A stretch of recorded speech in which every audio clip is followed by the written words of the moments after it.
یہ جو اس وقت پوپ ہے، یہ بات میں عرض کر دوں، یہ معلومات ہیں اور انہی سے آپ کو مطالعہ مذاہب کا ایک ذوق ملے گا اور آسانی ہو جائے گی کہ عیسائیوں کے دو بڑے مذہبی فرقے ہیں، ویسے بہت سے فرقے ہیں لیکن ایک فرقہ ہے جو قدیم ترین ہے، اسے کیتھولک کہتے ہیں، اور اس کے بعد بڑا فرقہ پروٹیسٹنٹ ہے۔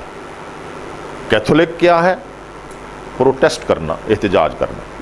وہ ایک اصلاحی تحریک شروع ہوئی اور انہوں نے کیتھولک مذہب کے خلاف اور جو پوپ ہے اس کے اختیارات کے خلاف پروٹیسٹ کیا، احتجاج کیا، تو وہ پروٹیسٹنٹ ایک باقاعدہ مذہبی فرقہ بن گیا۔ یہ دو بڑے فرقے موجود ہیں اور ان دونوں بڑے مذہبی فرقوں میں آپس میں بھی بہت سی لڑائیاں موجود ہیں، لیکن وہ مسلمانوں کے خلاف متحد ہیں۔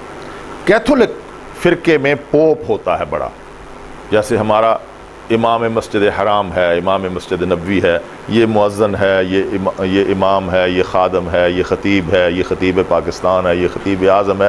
وہ جو درجات ہیں ان میں سب سے بڑا پوپ ہوتا ہے، اور پوپ کیتھولک فرقے میں ایسے ہی درجہ رکھتا ہے جیسے وہ، یوں سمجھ لیجئے کہ وہ کہتے بھی یہ ہیں کہ یہ پطرس رسول کی گدی پر بیٹھنے والا ہمارا مذہبی رہنما ہے۔ پطرس حواری تھا، حضرت مسیح علیہ السلام کے ایک حواری کا نام پطرس ہے، وہ یہیں ویٹیکن کے پاس شہید ہوا اور وہیں دفن ہوا۔ بعد میں جب اس پہ گرجا بنا ہے تو اس گرجے کا جو متولی ہوتا ہے وہ پوپ کہلاتا ہے، اور کہتے ہیں کہ یہ پطرس رسول کا جانشین ہے، اس کا مسند نشین۔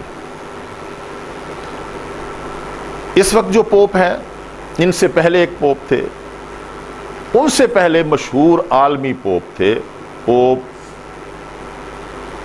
جان۔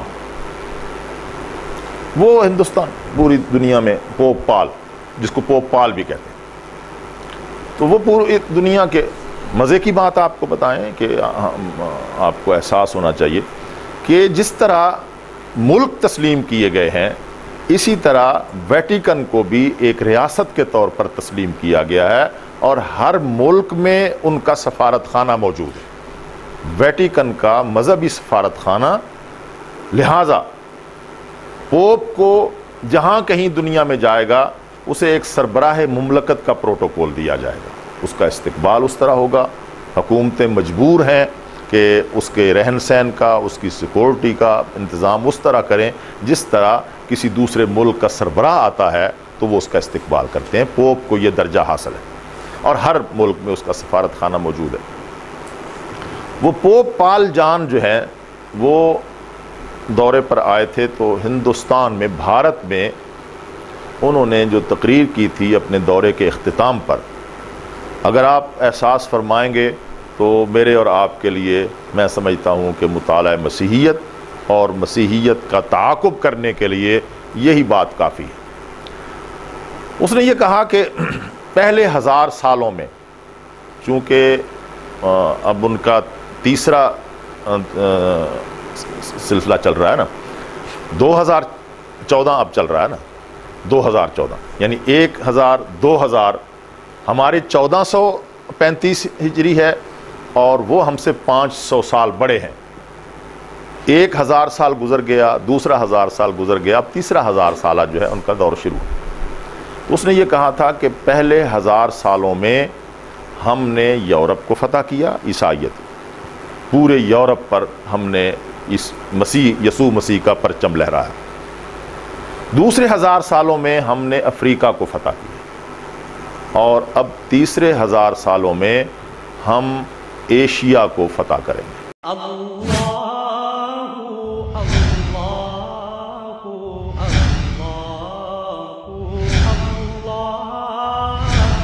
اللہ